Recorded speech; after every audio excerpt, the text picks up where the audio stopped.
नमस्कार दोस्तों, स्वागत है आपका हमारे YouTube चैनल जीएस बाय आकाश में। यदि आप एसएससी जीडी की तैयारी कर रहे हैं तो आपके लिए ये सीरीज बहुत ही ज़्यादा इम्पोर्टेंट है। तो आज का हमारा प्रश्न है यहाँ पे हिस्ट्री से संबंधित है और पूरे जीएस से आपको यहाँ पे प्रश्न लिए गए हैं और 1 से लेकर 10 तक के प्रश्न और सभी जीएस से संबंधित प्रश्न हैं। और फिर आप लोग इससे सारे को पढ़ते चलिएगा और फिर उसके जवाब बताते चलिएगा। देखिए, मोहनजोदड़ो किस नदी के किनारे स्थित है? तो आप लोग हमें कमेंट बॉक्स में बताएंगे कि मोहनजोदड़ो की सभ्यता जो है वो किस नदी के किनारे स्थित है। और आगे बात करते हैं हम लोग। मोहनजोदड़ो की जो सभ्यता है, खोज उसकी कब हुई थी? तो ये 1922 में खोज हुई थी इसकी, 1922। और इसमें संबंधित सिंधु सभ्यता के संबंधित जितने भी इंपॉर्टेंट प्रश्न है उसको लिए गए हैं। तो 1922 में खोज हुई थी। इसके खोज किसने किया था?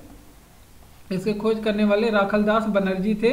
आगे बात करिए, आप लोग बताएंगे इसे किस नदी के किनारे, सिंधु सभ्यता की बात करें तो इसे किस नदी के किनारे खोजा गया? रावी नदी के किनारे से खोजा गया। रावी नदी को ही परुष्णी नदी भी कहते हैं, रावी नदी को परुष्णी नदी कहते हैं। और फिर बात करें ये कब खोजा गया था? 1921 में खोजा गया था सिंधु सभ्यता। और इसकी खोज करने वाले कौन थे? दयाराम साहनी थे, दयाराम साहनी थे। ठीक, ये आप लोग ध्यान रखेंगे।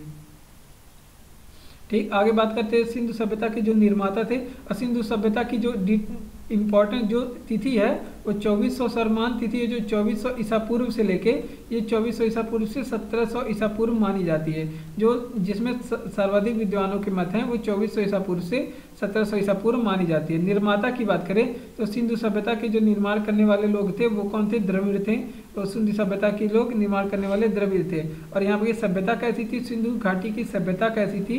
तो यहाँ की सभ्यता कैसी थी? ये नगरीय सभ्यता थी, नगरीय सभ्यता थी। जबकि आप लोग वैदिक सभ्यता की देखेंगे, वैदिक सभ्यता तो ये कैसी सभ्यता थी? वैदिक सभ्यता जो ऋग वैदिक काल, उत्तर वैदिक काल थे, ये कैसी ग्रामीण सभ्यता थी। ठीक, जबकि सिंधु घाटी सभ्यता आप लोग याद करेंगे नगरीय सभ्यता थी।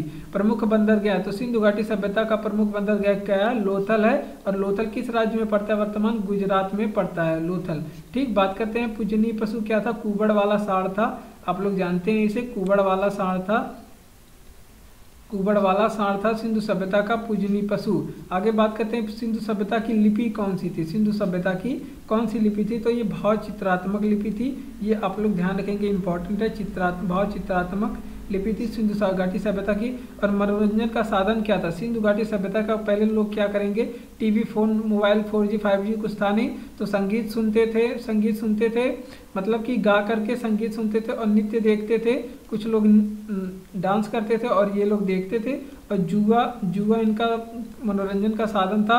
और शतरंज भी मनोरंजन का साधन था। ठीक, ये सारी चीज़ ये लोग करते थे। और विनाश का कारण, तो विनाश के कारण में कई विद्वानों का, जो कई विद्वान हैं उनके अलग अलग मत हैं। लेकिन इसके जो सूखा का, इनके विनाश का कारण है वो प्राकृतिक आपदा मानी जाती है। प्राकृतिक आपदा में क्या आता है? जैसे अपना बाढ़ हो गया, कोई भी बाढ़ हो गया, बाढ़ आ जाए तो ये भी प्राकृतिक आपदा की घटना है। और सूखा इस तरह की प्राकृतिक आपदा की घटना, या फिर प्रलय इस तरह की प्राकृतिक आपदा की घटनाएं हैं। तो ये सभी कारण माने जाते हैं। तो मोहनजोदड़ो किस नदी के किनारे स्थित है? तो ये आप लोग ध्यान रखेंगे कि मोहनजोदड़ो की सभ्यता जो है वो सिंधु नदी के किनारे है, सिंधु नदी के किनारे है। तो ये आप लोग ध्यान रखेंगे। आप लोग नर्तकी की मूर्ति बताएंगे, नर्तकी की मूर्ति कहाँ से मिली थी?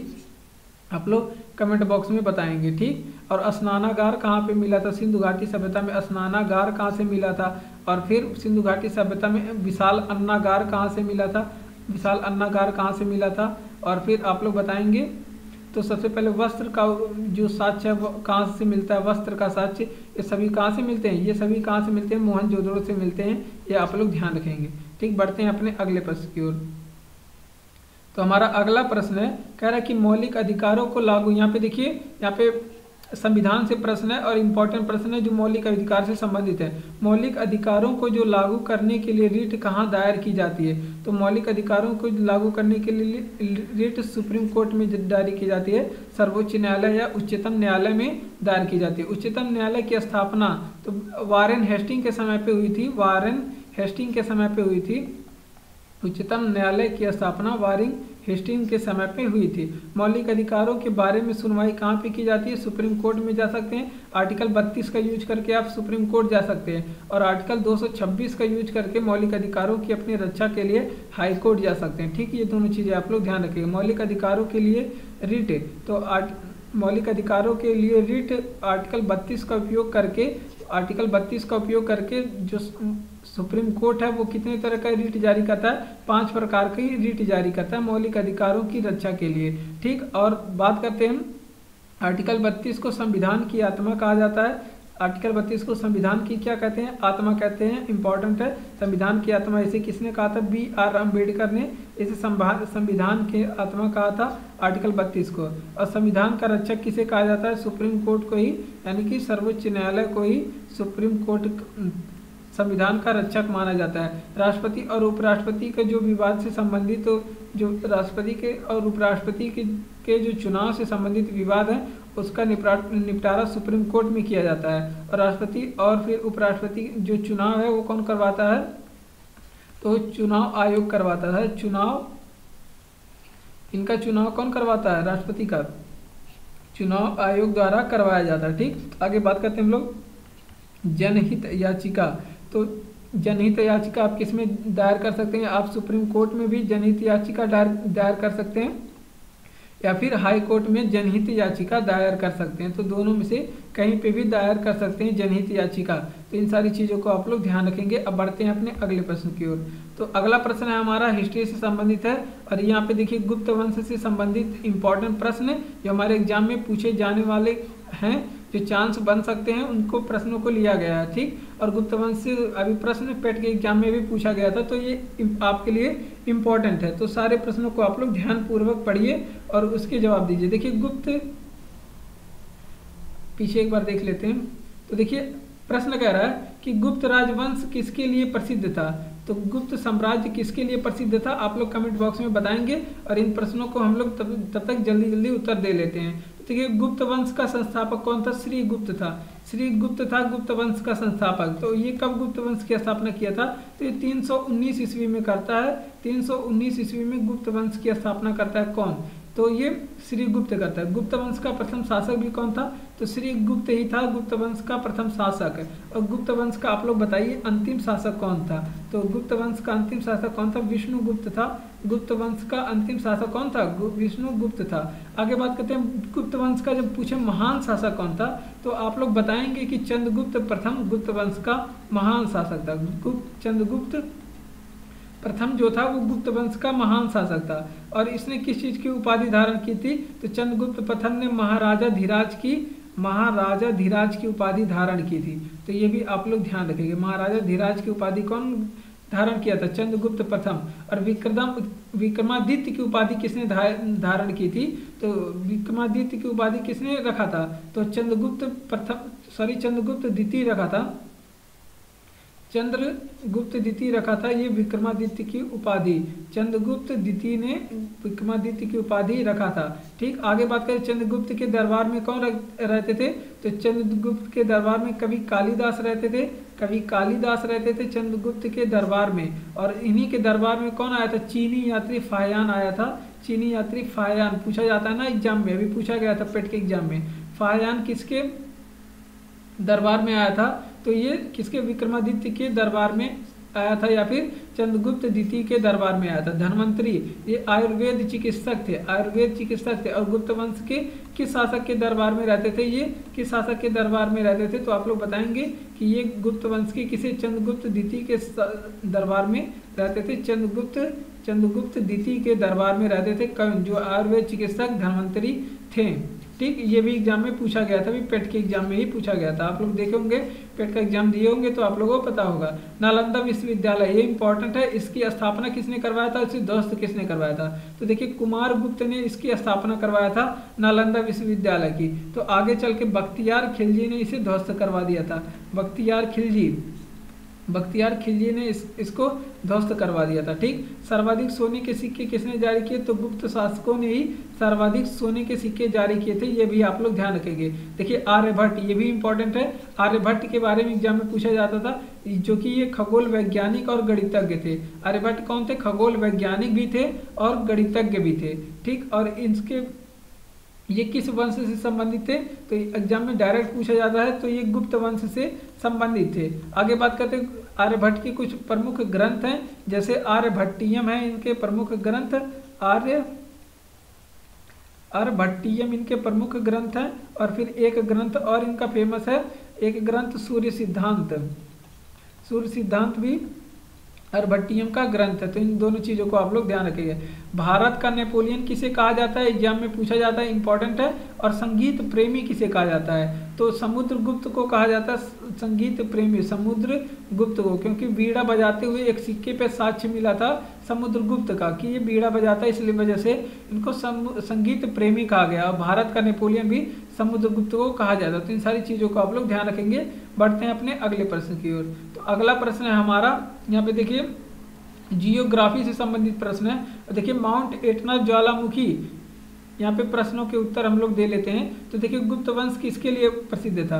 तो गुप्त जो काल था वो कला और स्थापत्य के लिए प्रसिद्ध था। कला और स्थापत्य के लिए ये प्रसिद्ध था। मंदिर निर्माण के लिए भी सबसे पहले यहाँ पे शुरू की गई थी। तो इन सभी चीज़ों के लिए गुप्त वंश आपका प्रसिद्ध था। आगे बात करते हैं माउंट एटला ज्वालामुखी किस द्वीप पर स्थित है?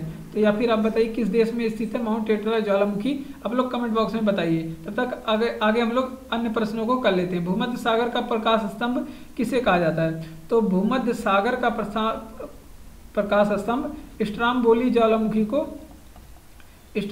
ज्वालामुखी को कहा जाता है। ठीक, भूमध्य सागर का प्रकाश स्तंभ। ठीक, बात करते हैं ज्वालामुखी में गैसें कौन सी होती है? तो नाइट्रोजन गैस होती है ज्वालामुखी में। और कौन सी गैस होती है? हाइड्रोजन गैस होती है, नाइट्रोजन गैस होती है। और जलवाष्प होता है। जब ज्वालामुखी विस्फोट होता है तो उसमें नाइट्रोजन गैस निकलती है, हाइड्रोजन गैस निकलती है, जलवाष्प निकलती है और बहुत मात्रा में धुआं CO2 भी निकलता है। विश्व का सबसे ऊंचा सक्रिय ज्वालामुखी कौन है? कोटापैक्सी है। कोटापैक्सी ज्वालामुखी आप लोग बताएंगे किस देश में है? कोटापैक्सी ज्वालामुखी किस देश में है? इक्वाडोर में है। और इक्वाडोर कहाँ पे है? दक्षिण अमेरिका में है। इक्वाडोर दक्षिणी अमेरिका में है, दक्षिणी अमेरिका महादेश में है। और दक्षिणी अमेरिका को, इक्वाडोर को दक्षिणी अमेरिका का क्या कहा जाता है? द्वार कहा जाता है। ये भी आप लोग ध्यान रखेंगे। बात करते हैं फ्यूजियामा ज्वालामुखी कहाँ पे है? ये जापान में है। जापान में फ्यूजियामा ज्वालामुखी। जापान की राजधानी क्या है? टोक्यो। टोक्यो जापान की राजधानी। और फिर बात करें किस द्वीप पे है फ्यूजियामा ज्वालामुखी? तो जापान में कितने द्वीप हैं? 4 द्वीप हैं, और जिसमें से होन्शु द्वीप पे फ्यूजियामा ज्वालामुखी स्थित है। बात करें सर्वाधिक ज्वालामुखी वाला क्षेत्र जो प्रशांत महासागर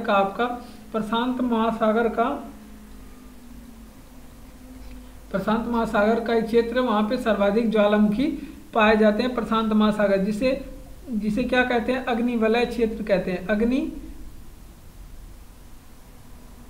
जिसे क्या कहते हैं? जिसे अग्निवलय क्षेत्र कहते हैं, जिसे रिंग ऑफ फायर कहते हैं, अग्निवलय क्षेत्र कहते हैं। यहाँ पे सर्वाधिक ज्वालामुखी पाई जाती हैं प्रशांत महासागर में। ये चीज़ें आप लोग ध्यान रखें। किलायु ज्वालामुखी की बात करें तो किलायु ज्वालामुखी कहाँ पाई जाती है? हवाई द्वीप पे पाई जाती है। किलायु ज्वालामुखी कहाँ स्थित है? हवाई द्वीप पे स्थित है। हवाई द्वीप कहाँ पे है? USA में है हवाई द्वीप। ठीक, ये आप लोग ध्यान रखेंगे। और ये कैसी ज्वालामुखी है? सक्रिय ज्वालामुखी का एग्जाम्पल है सक्रिय ज्वालामुखी। सौरमंडल का सबसे बड़ा ज्वालामुखी का है? तो ओलिपस मेसी है। सौरमंडल का सबसे बड़ा ज्वालामुखी ओलिपस मेसी है। और ओलिपस मेसी किस ग्रह पे है? मंगल ग्रह पे है ओलिपस मेसी। तो ये भी आप लोग ध्यान रखेंगे। मंगल ग्रह को क्या कहते हैं? इसे लाल ग्रह कहते हैं। मंगल ग्रह को लाल ग्रह कहते हैं। बात करें विसुवियस ज्वालामुखी, एटना ज्वालामुखी, तो ये कहाँ पे है? इटली में स्थित है एटना ज्वालामुखी। अब तो ऊपर वाले प्रश्न का आप लोग जवाब बता दीजिए कमेंट बॉक्स में। एयरबस ज्वालामुखी की बात करें तो ये कहाँ के है? अंटार्कटिका में है एयरबस ज्वालामुखी। अंटार्कटिका महाद्वीप में है एयरबस ज्वालामुखी। और बात करते हैं अंटार्कटिका महाद्वीप, तो ये उत्तरी जो आपका उत्तरी गोलार्ध है, उत्तरी गोलार्ध के उत्तर में है। इस तरह यहाँ पे देखेंगे आप तो आपको क्या मिलेगा? अंटार्कटिका महाद्वीप मिलेगा। बात करते हैं माउंट एटना ज्वालामुखी किस देश में स्थित है? तो आप लोग बताएंगे इटली में स्थित है। ठीक, इन सारी चीज़ों को आप लोग ध्यान रखेंगे। ठीक, आगे बात करते हैं संविधान के किस अनुच्छेद में मंत्रिपरिषद की नियुक्ति की प्रावधान है? तो आर्टिकल नंबर 75 में है, यहाँ पे मंत्रिपरिषद की नियुक्ति, कार्यपालिका की समस्त शक्ति किसमें निहित होती है, तो मंत्री परिषद में निहित होती है। मंत्री परिषद में निहित होती है। कार्यपालिका की जो भी वास्तविक शक्तियाँ होंगी वो मंत्री परिषद में निहित होती है। ठीक, ये भी आप लोग ध्यान रखेंगे। ठीक, बात करते हैं मंत्री परिषद आर्टिकल कितने में, 75 में है। और मंत्री परिषद का जो प्रधान होता है वो कौन होता है, प्रधानमंत्री होता है। मंत्री परिषद के अधिकांश सदस्य कहाँ से होते हैं, तो ये लोकसभा से होते हैं। लोकसभा से होते हैं। और लोकसभा सदस्य बनने के लिए आयु कितनी वर्ष होती चाहिए, 25 वर्ष होनी चाहिए। ठीक, लोकसभा की जो सदस्य बनने के लिए आयु कितनी होनी चाहिए, 25 वर्ष होनी चाहिए। और लोकसभा का जो हेड होता है वो लोकसभा का क्या होता है, अध्यक्ष होता है, जिसे लोकसभा स्पीकर भी कहते हैं। वर्तमान समय में लोकसभा स्पीकर कौन है, ओम बिरला है। ओम बिरला है। और ये कहाँ से सांसद है ओम बिरला, तो ओम बिरला आपके बूंदी राजस्थान से ये सांसद है। ठीक, ये भी आप लोग ध्यान रखेंगे, बूंदी राजस्थान से क्या है, सांसद है। वर्तमान समय में किस नंबर की लोकसभा है, 17वीं नंबर की लोकसभा है। ठीक, संसद के कितने सदन होते हैं, संसद के कितने सदन होते हैं, संसद के पूछे 2 सदन होते हैं। कौन, एक तो लोकसभा, एक तो राज्यसभा। लेकिन जब पूछे संसद के कितने अंग होते हैं, संसद के कितने अंग होते हैं, तो आप बताएंगे 3 अंग होते हैं। कौन कौन से, लोकसभा, राज्यसभा और कौन से, राष्ट्रपति, ये 3 अंग होते हैं। ठीक, इन सारी चीजों को आप लोग ध्यान रखेंगे। बात करें मंत्री परिषद का प्रधान कौन होता है, तो प्रधानमंत्री होता है। मंत्री परिषद का प्रधानमंत्री होता है, मंत्रिपरिषद का प्रधान। वर्तमान समय में कौन है, नरेंद्र मोदी हैं, भारत के प्रधानमंत्री नरेंद्र मोदी हैं। और भारत के पहले प्रधानमंत्री कौन है, आप लोग कमेंट बॉक्स में बताएंगे भारत के पहले प्रधानमंत्री कौन है। भारत के कानून मंत्री कौन थे, प्रथम कानून मंत्री कौन थे, तो डॉक्टर भीमराव अंबेडकर थे पहले प्रधान कानून मंत्री। भीमराव अंबेडकर प्रथम कानून मंत्री थे भारत के। आप लोग बताएंगे जो आपके प्रारूप समिति थी, प्रारूप समिति उसके अध्यक्ष कौन थे, प्रारूप समिति के अध्यक्ष कौन थे, तो डॉक्टर भीमराव अंबेडकर थे प्रारूप समिति के अध्यक्ष। बात करें प्रारूप समिति में सदस्य कितने थे, आप लोग बताएंगे कितने सदस्य थे प्रारूप समिति में, तो 7 सदस्य थे प्रारूप समिति में। गैर सरकारी सदस्य किसे कहते हैं, तो देखिए जो आपके लोकसभा या फिर राज्यसभा होते हैं, जो संसद के जितने भी मंत्री होते हैं, यदि वो जो संसद के जितने भी सांसद होते हैं, यदि वो मंत्री हैं तो उनको क्या कहा जाता है, मंत्री हैं तो उसको सरकारी सदस्य कहा जाता है, सरकारी सदस्य। और मंत्री के अलावा जितने भी जो सांसद होते हैं संसद में, उसे क्या कहा जाता है, मंत्री के जो लोग मंत्री नहीं होते हैं उन्हें क्या कहा जाता है, मंत्री जो लोग नहीं होते हैं उन्हें क्या कहा जाता है, गैर सरकारी सदस्य कहा जाता है, गैर सरकारी सदस्य कहा जाता है। ठीक, किस सदन का सदस्य बनने के लिए, तो किसी सदन का सदस्य बने बिना कितने माह तक आप प्रधानमंत्री रह सकते हैं, तो किसी भी सदन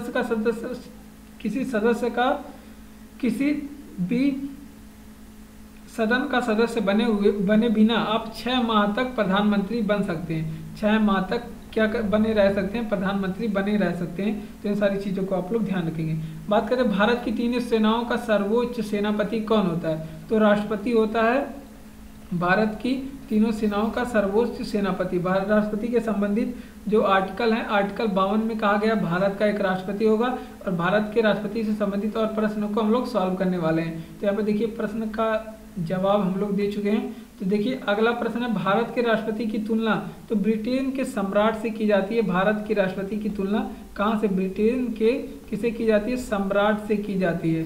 ठीक, आगे बात करते हैं कार्यपालिका की समस्त शक्ति किसमें निहित होती है, कार्यपालिका की जो शक्ति है वो किसमें निहित होती है, राष्ट्रपति में होती है, राष्ट्रपति में निहित होती है। और ये बात किसमें कहा गया है, आर्टिकल नंबर 53 में कहा गया है कि जो कार्यपालिका की सभी शक्ति होती है वो राष्ट्रपति में निहित होती है। राष्ट्रपति बनने के लिए आयु कितनी होनी चाहिए, आपकी 35 वर्ष होनी चाहिए। यदि आप उपराष्ट्रपति बनना चाहते हैं तो आपकी आयु कितनी वर्ष होनी चाहिए, तो भी आपकी आयु 35 वर्ष होनी चाहिए। बात करते हैं राष्ट्रपति का कार्यकाल कितना होता है, राष्ट्रपति का कार्यकाल कितना होता है, तो 5 वर्ष होता है राष्ट्रपति का कार्यकाल। और ये राष्ट्रपति के कार्यकाल से संबंधित जो अनुच्छेद है कितना है, अनुच्छेद नंबर 56 में राष्ट्रपति का कार्यकाल दिया गया है। चुनाव की पद्धति क्या होती है, तो अनुपातिक प्रतिनिधित्व, तो चुनाव की पद्धति आप लोग याद रखेंगे समानुपातिक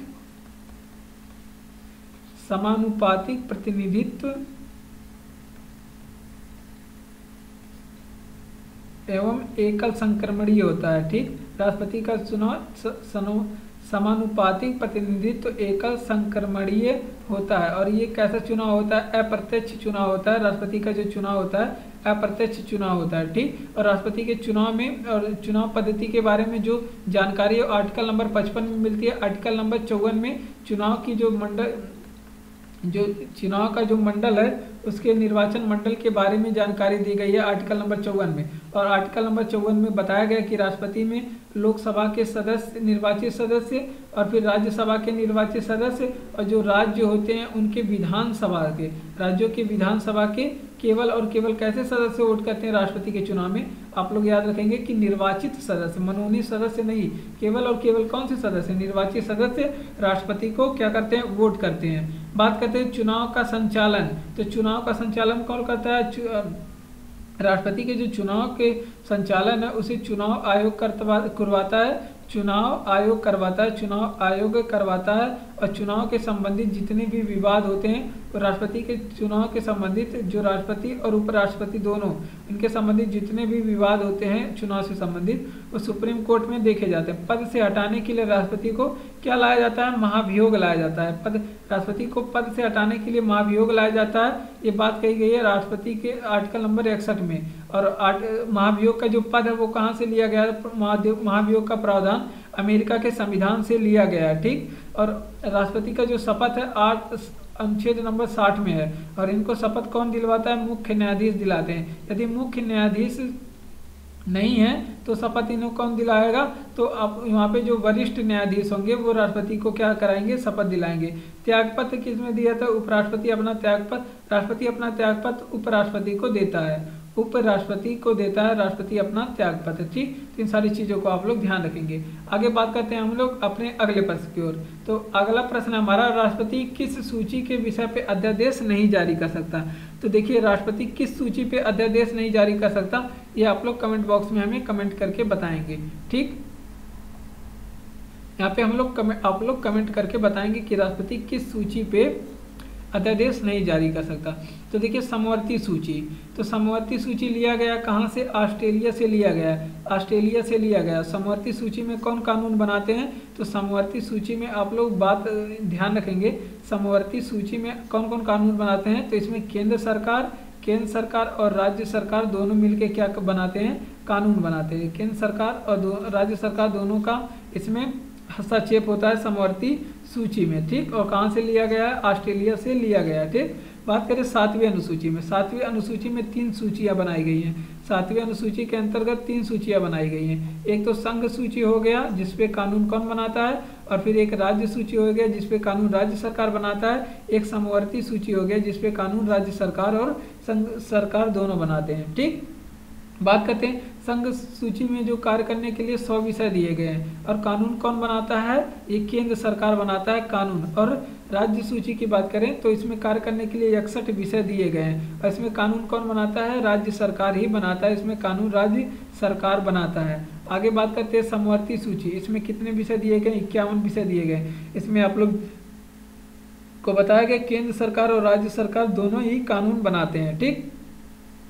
बात करते हैं समवर्ती सूची पे कानून कौन बनाते हैं? तो केंद्र सरकार और राज्य सरकार, केंद्र सरकार और फिर कौन सरकार? राज्य सरकार कानून बनाते हैं। शिक्षा को राज्य सूची से समवर्ती सूची में निकालकर किया गया किस संविधान संशोधन के द्वारा? तो होता है इसके लिए 42वां संविधान संशोधन। कब हुआ था? 1976 में। इसके तहत शिक्षा को राज्य सूची से समवर्ती सूची में किया गया है। अब आप लोग बताएंगे कि जो संपत्ति का अधिकार था, जो संपत्ति का अधिकार था, पहले कौन सा अधिकार था? मौलिक अधिकार था। मौलिक अधिकार था संपत्ति का जो अधिकार है, पहले मौलिक अधिकार था। वर्तमान समय में उसे कानूनी अधिकार बना दिया गया, कानूनी अधिकार बना दिया गया। इसके लिए कौन सा संविधान संशोधन किया गया था? तो इसके लिए किया गया था 44वां संविधान संशोधन। 44वां संविधान संशोधन 1978 में हुआ था। इसके तहत क्या किया गया है?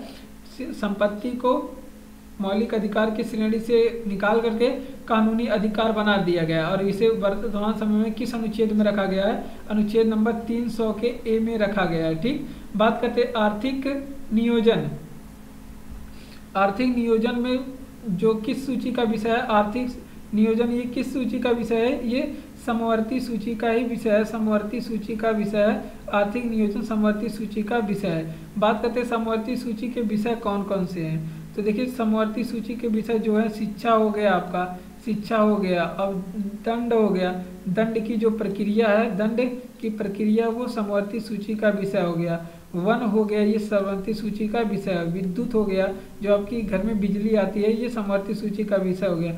विवाह हो गया, ये समवर्ती सूची का विषय है। और तलाक, ये सारी किस चीज़ का विषय है, समवर्ती सूची का विषय है। आठवीं अनुसूची, आठवीं अनुसूची में भाषा को लिखा गया है, भाषा के बारे में बताया गया। आठवीं अनुसूची में मूल संविधान में कितनी भाषाएं थी, 14 भाषाएं थी मूल संविधान में। वर्तमान समय में संविधान में कितनी भाषाएं हैं, वर्तमान समय में कुल 22 भाषाएं हैं। और इसके लिए अलग अलग संविधान संशोधन होते हैं। 21वें संविधान से जुड़ा था कौन सी भाषा, सिंधी भाषा 21वें संविधान संशोधन से जोड़ा गया। और उसके बाद 71वां संविधान संशोधन, तीन भाषाएं जोड़ी गई। कौन सी, नेपाली जोड़ी गई, नेपाली, मणिपुर, कोकड़ी जोड़ी गई। मणिपुर, नेपाली, मणिपुर और फिर कोकड़ी भाषा जोड़ी गई संविधान में, नेपाली, मणिपुर, कोकड़ी। और फिर आप लोग एक संविधान संशोधन और याद करेंगे कि 52वां संविधान संशोधन हुआ था, 52वां संविधान संशोधन हुआ। इसके तहत 4 भाषाएं जोड़ी गई।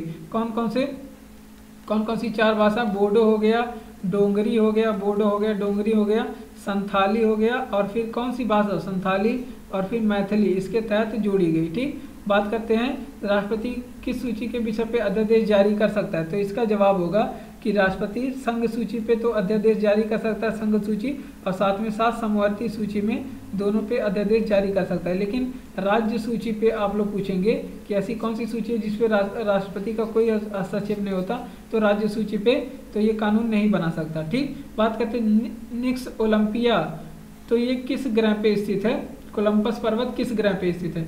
निक्स ओलंपिया ये ज्वालामुखी है, कोलंबस पर्वत ये पर्वत है। ये दोनों आप लोग बताएंगे किस ज्वालामुखी पे स्थित है, तो इसका जवाब आप लोग कमेंट बॉक्स में बताएंगे। तब तक हम लोग अगले और प्रश्नों को करते हैं। सौरमंडल में कुल ग्रह कितने, 8 ग्रह हैं। सौरमंडल में 8 ग्रह थे। पहले कितने ग्रह थे, सौरमंडल में 9 ग्रह थे। लेकिन क्या हुआ, क्यों 8 ग्रह ही हैं, तो 24 अगस्त को 2006 को 24 अगस्त 2006 को जो प्लूटो था उसको क्या किया दिएगा, प्लूटो को क्या कर दिया जाए, ग्रह की श्रेणी से निकाल दिया गया। इसकी ग्रह की मान्यता समाप्त कर दी गई। कब, 24 अगस्त 2006 को इसकी ग्रह की जो मान्यता थी वो समाप्त हो गई। और ग्रह क्या करते थे, ग्रह सौरमंडल में क्या करते हैं, ये सूर्य का चक्कर लगाते हैं।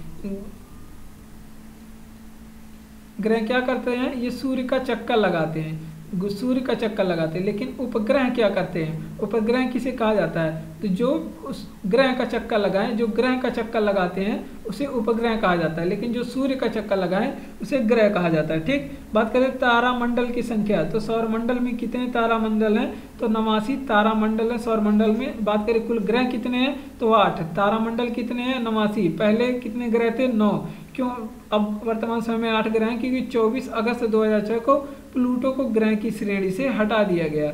और ग्रह क्या करते हैं, सूर्य का चक्कर लगाते हैं, जबकि उपग्रह किसका चक्कर लगाते हैं, ये ग्रह का चक्कर लगाते हैं। बात करते हैं ग्रह की गति का नियम किसने दिया, केपलर ने दिया था ग्रह की गति के नियम। और बात आपसे पूछे कि सौरमंडल का खोज किसने किया था, सौरमंडल का खोज किसने किया था, तो आप लोग बताएंगे कि सौरमंडल का खोज किसने किया था, कोपरनिकस ने किया था सौरमंडल का खोज। बात करें सौरमंडल का जन्मदाता किसे कहा जाता है, सूर्य को कहा जाता है सौरमंडल का जन्मदाता। ठीक, और जो सौरमंडल का जो सूर्य का जो चमकीला भाग होता है, प्रकाशशील जो भाग होता है, उसको क्या कहते हैं, प्रकाश मंडल कहते हैं। उसको क्या कहते हैं हम लोग, प्रकाश मंडल कहते हैं। ठीक, बात करते हैं शुक्र और वरुण, तो शुक्र और वरुण की विशेषता है कि ये दक्षिणावर्त घूमते हैं। सूर्य और वरुण की विशेषता है कि ये सौरमंडल में किससे घूमते हैं, दक्षिणावर्त दिशा में घूमते हैं, दक्षिणावर्त ये घूमते रहते हैं। ठीक, और सौरमंडल का जो सबसे बड़ा ग्रह आप लोग बताएंगे कौन है, तो अर्धरात्रि का सूर्य कहाँ किसे कहा जाता है, नार्वे को कहा जाता है। और सूर्योदय का देश किसे कहा जाता है, सूर्योदय का देश किसे कहा जाता है, आप लोग बताएंगे कमेंट बॉक्स में। तो जापान को कहा जाता है सूर्योदय का देश है। और सबसे बड़ा सौरमंडल का सबसे बड़ा ग्रह क्या है, तो सबसे बड़ा ग्रह कौन सा है? बृहस्पति है सौरमंडल का सबसे बड़ा ग्रह, ठीक। और सबसे छोटा ग्रह क्या है सौरमंडल का? तो बुध है सबसे छोटा ग्रह। और ये अपनी सूर्य की परिक्रमा कितने दिन में पूरा करता है? 88 दिन में सूर्य की परिक्रमा करता है। और सूर्य से सबसे नजदीक ग्रह कौन सा है? सूर्य के सबसे नजदीक निकटतम ग्रह कौन सा है? नजदीक ग्रह कौन सा है? तो बुध ग्रह है सूर्य के सबसे निकटतम। और आपसे पूछे कि सूर्य से सबसे दूर ग्रह कौन सा है, तो आप लोग इसका जवाब बताएंगे कि वरुण ग्रह है सूर्य से सबसे दूर ग्रह। सबसे दूर कौन सा ग्रह है? वरुण है। बात करते हैं बिना उपग्रह वाले ग्रह कौन से? देखिए शुक्र के पास कोई भी उपग्रह नहीं है, शुक्र के पास कोई भी उपग्रह नहीं है, साथ में बुध के पास भी कोई उपग्रह नहीं है। बात करें शुक्र की, तो इसे पृथ्वी की क्या कहते हैं? पृथ्वी की बहन कहते हैं। शुक्र को पृथ्वी की बहन। भोर का तारा किसे कहते हैं? भोर का तारा किसे कहते हैं? शुक्र को कहते हैं। और सबसे चमकीला ग्रह किसे कहते हैं? सबसे चमकीला ग्रह किसे कहते हैं? तो शुक्र को कहते हैं सबसे चमकीला ग्रह। और बात करते हैं सबसे जो पृथ्वी के सबसे नज़दीक कौन सा ग्रह है? पृथ्वी के सबसे नज़दीक कौन सा ग्रह है? तो आप बताएंगे कि शुक्र ग्रह पृथ्वी के सबसे नज़दीक है, ठीक। और बुध और शुक्र दोनों की बात करें तो ये पृथ्वी और सूर्य के बीच में है। पृथ्वी और सूर्य के बीच में कौन से ग्रह है? पृथ्वी और सूर्य के बीच में तो बुध और शुक्र ग्रह है, ठीक। बात करें जीवाश्म ग्रह, तो देखिए चंद्रमा को कहते हैं जीवाश्म ग्रह, क्योंकि यहाँ पे वायुमंडल नहीं है, वायुमंडल नहीं पाया जाता, इसलिए इसे क्या कहते हैं? जीवाश्म ग्रह कहते हैं, ठीक। आप लोग बताएंगे कि सूर्य के जो बाहरी सतह है उसका तापमान कितना होता है? तो आप लोग ध्यान रखेंगे 6000 डिग्री सेंटीग्रेड इसका सूर्य के बाहरी तापमान का, जो बाहरी भाग का तापमान है उसे कहा जाता है, ठीक। आगे बात करते हैं तो पृथ्वी के एक चक्कर लगाने में, पृथ्वी के एक चक्कर लगाने में कितना समय लगता है? तो यहाँ पे थोड़ा सा इरेज करना पड़ेगा, आप लोग इन सारी चीज़ों को आप लोग कॉपी में नोट करिएगा। तो पृथ्वी को सूर्य का एक चक्कर लगाने में कितना समय लगता है?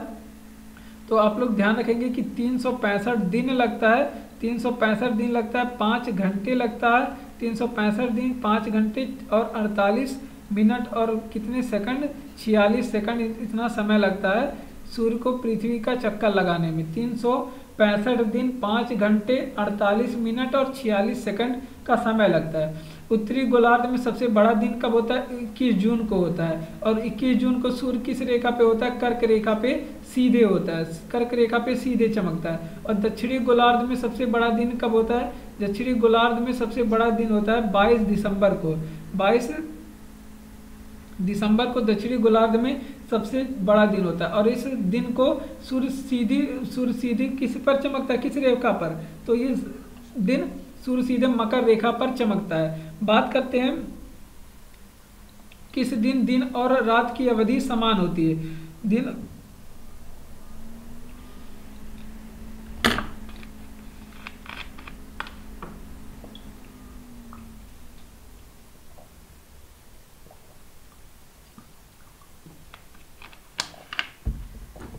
किस दिन और रात की, किस तारीख को दिन और रात की अवधि समान होती है?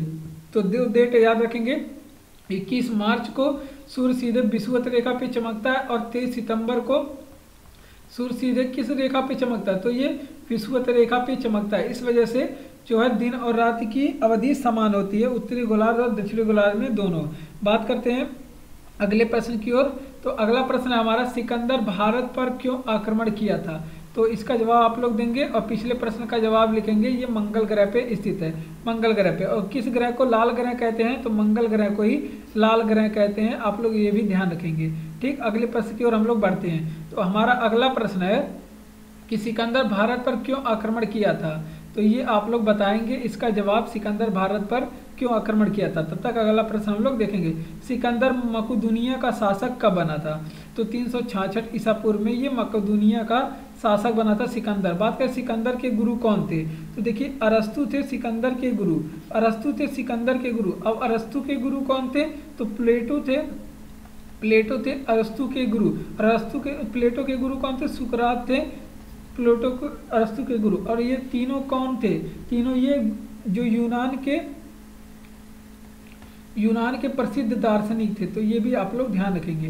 बात करते हैं सिकंदर का दूसरा नाम क्या था? तो इसे अलेक्जेंडर द ग्रेट भी कहा जाता था, अलेक्जेंडर द ग्रेट कहा जाता है। सिकंदर का दूसरा नाम अलेक्जेंडर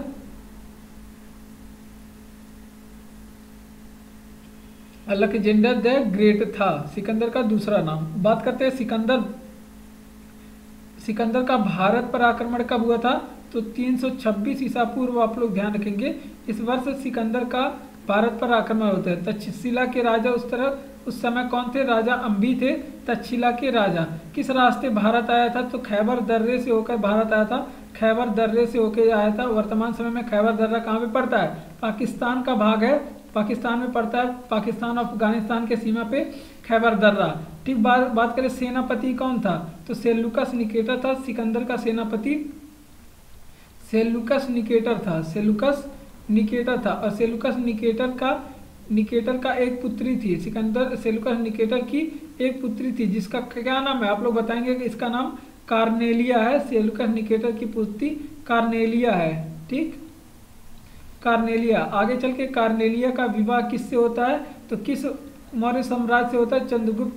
चंद्रगुप्त मौर्य से इसका शादी हो जाता है। चंद्रगुप्त मौर्य से किसका शादी होता है? कार्नेलिया का शादी होता है। हेरोडोटस किसके साथ आया था? तो हेरोडोटस भी किसके साथ आया था? ये सिकंदर के साथ ही आया था। हेरोडोटस सिकंदर के साथ आया था। हेरोडोटस को किसका पिता? इतिहास का पिता बोलते हैं। हेरोडोटस को इतिहास का पिता कहते हैं। और इसकी एक पुस्तक है हिस्टोरिका। ये किसकी पुस्तक है? हिस्टोरिका। ये हेरोडोटस की पुस्तक है। बात करते हैं हाइडे स्पीच का युद्ध। हाइडे स्पीच का युद्ध ये बहुत ही इंपॉर्टेंट है, आप लोग इसे याद रखेंगे। हाइडे स्पीच का युद्ध किसके बीच में लड़ा गया था? तो ये राजा पोरस और सिकंदर के बीच में लड़ा गया था। राजा पोरस और सिकंदर के बीच में लड़ा गया था हाइडे स्पीच का युद्ध। राजा पोरस और सिकंदर के बीच लड़ा गया था। और सिकंदर जो है राजा पोरस की जो बहादुरी से बहादुरी से खुश होकर इसे जो भी इसने जीता था वो वापस इन्हें कर दिया था। ठीक, इसे एक नाम से और जाना जाता है। हाइडे स्पीच के युद्ध को क्या नाम से जाना जाता है? इसे झेलम या फिर वितस्ता का युद्ध भी कहते हैं। झेलम या वितस्ता का भी युद्ध कहते हैं। ठीक, ये भी आप लोग ध्यान रखेंगे। बात करते हैं इम्पोर्टेंट प्रश्न है और ये पॉलिटी से प्रश्न है भारत के, और ये इम्पोर्टेंट प्रश्न है। बात करते हैं 2 बार राष्ट्रपति निर्वाचित होने वाले भारत के प्रथम राष्ट्रपति कौन थे? तो 2 बार राष्ट्रपति कौन बने थे? पिछले प्रश्न का जवाब आप लोग लिख लेते हो। सिकंदर भारत पर क्यों आक्रमण किया था? क्योंकि ये क्या बनना चाहता है? विश्व विजेता बनना चाहता था। विश्व विजेता बनना चाहता था सिकंदर। ठीक, ये आप लोग ध्यान रखेंगे, विश्व विजेता बनना चाहता था। बात करते हैं 2 बार राष्ट्रपति कौन निर्वाचित हुए थे? इसका जवाब आप लोग कमेंट बॉक्स में बताएंगे। तब तक हम लोग और प्रश्नों को सॉल्व करते हैं। तो देखिए पहला प्रश्न है हमारा, राष्ट्रपति। देखिए राष्ट्रपति केवल 1 वर्ष के लिए कहाँ चुने जाते हैं? तो स्विट्जरलैंड में चुने जाते हैं राष्ट्रपति केवल 1 वर्ष के लिए। और बात करें स्विट्जरलैंड की राजधानी क्या है? बर्न है। आगे बात करते हैं पहले उपराष्ट्रपति कौन थे? भारत के पहले उपराष्ट्रपति डॉक्टर सर्वपल्ली राधाकृष्णन थे। पहले उपराष्ट्रपति डॉक्टर सर्वपल्ली राधाकृष्णन। और उपराष्ट्रपति के संबंधित जो आर्टिकल है आर्टिकल 63 में है। और आर्टिकल 64 में कहा गया है कि जो राज्यसभा होते हैं उसके सभापति कौन होते हैं? राज्यसभा के जो सभापति होते हैं वो कौन होते हैं? उपराष्ट्रपति ही होते हैं। राज्यसभा के सभापति वो कौन होगा? वो भारत के उपराष्ट्रपति होंगे। बात करते हैं पहली महिला राष्ट्रपति कौन है? भारत की पहली महिला राष्ट्रपति कौन है? प्रतिभा देवी सिंह पाटिल है। प्रतिभा देवी सिंह पाटिल। और किस नंबर की ये राष्ट्रपति बनी थी? 12वीं नंबर की ये राष्ट्रपति बनी थी। नीलम संजीवा रेड्डी। तो ये नीलम संजीवा रेड्डी की बात करें, ये सबसे कम उम्र के राष्ट्रपति बने थे, सबसे कम उम्र की। वहीं आप लोग ध्यान रखेंगे प्रणब मुखर्जी को आप लोग ध्यान रखेंगे। क्यों ध्यान रखेंगे? क्योंकि ये सबसे अधिक उम्र के जो है वो राष्ट्रपति है। सबसे अधिक उम्र के राष्ट्रपति हैं कौन? डॉक्टर प्रणब मुखर्जी। कितने साल के अवस्था में ये बने थे? 77 वर्ष की अवस्था में भारत के राष्ट्रपति बने थे। और सबसे कम कार्यकाल वाले जो राष्ट्रपति नीलम संजीवा रेड्डी के बारे में ये आप लोग ध्यान रखेंगे, ये प्रथम एकमात्र भारत के ऐसे राष्ट्रपति हैं जो निर्विरोध चुने गए थे। कौन? नीलम संजीवा रेड्डी। सबसे कम उम्र के कार्यकाल के दौरान सबसे कम कार्यकाल किस राष्ट्रपति का रहा है? तो आप लोग ध्यान रखेंगे डॉक्टर जाकिर हुसैन का सबसे कम कार्यकाल रहा है। और कार्यकाल के समय ऐसे कितने राष्ट्रपति हैं जिनकी मृत्यु हो चुकी है? तो डॉक्टर जाकिर हुसैन की कार्यकाल के दौरान क्या हो गई थी, मृत्यु हो गई थी। और आप लोग ध्यान रखेंगे फ़खरुद्दीन अली अहमद की जो कार्यकाल के दौरान ही मृत्यु हो गई थी। आगे बात करते हैं प्रथम दलित राष्ट्रपति कौन थे, तो ये R.K. नारायण थे प्रथम दलित राष्ट्रपति। R.K. नारायण ये प्रथम दलित राष्ट्रपति थे भारत के। अब याद कर, आप लोग बताएंगे कि राष्ट्रपति का अभिभाषण कौन तैयार करता है, तो केंद्रीय मंत्रिमंडल क्या करता है, केंद्रीय मंत्रिमंडल जो होता है, केंद्रीय मंत्रिमंडल और राष्ट्रपति का अभिभाषण तैयार करता है। तीनों सेनाओं का प्रमुख कौन होता है, तो तीनों सेनाओं का प्रमुख कौन होता है, राष्ट्रपति होते हैं। ठीक, बात करते हैं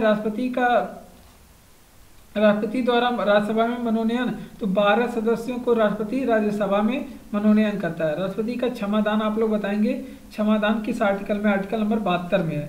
आगे बात करते हैं 2 बार कौन राष्ट्रपति चुने गए थे, तो डॉक्टर राजेंद्र प्रसाद 2 बार राष्ट्रपति चुने गए थे। और भारत के प्रथम राष्ट्रपति भी कौन थे, भारत के प्रथम राष्ट्रपति भी डॉक्टर राजेंद्र प्रसाद थे।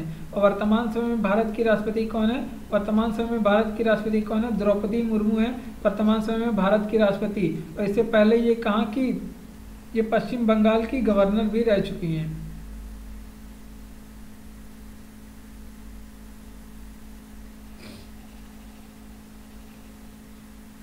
तो अब बढ़ते हैं अपने अगले प्रश्न की ओर। तो धन्यवाद, आज के वीडियो में बस इतना ही। अगर आपको वीडियो अच्छा लगा हो तो लाइक करिए, चैनल को सब्सक्राइब करिए और वीडियो को अपने दोस्तों तक भी शेयर करिए। धन्यवाद।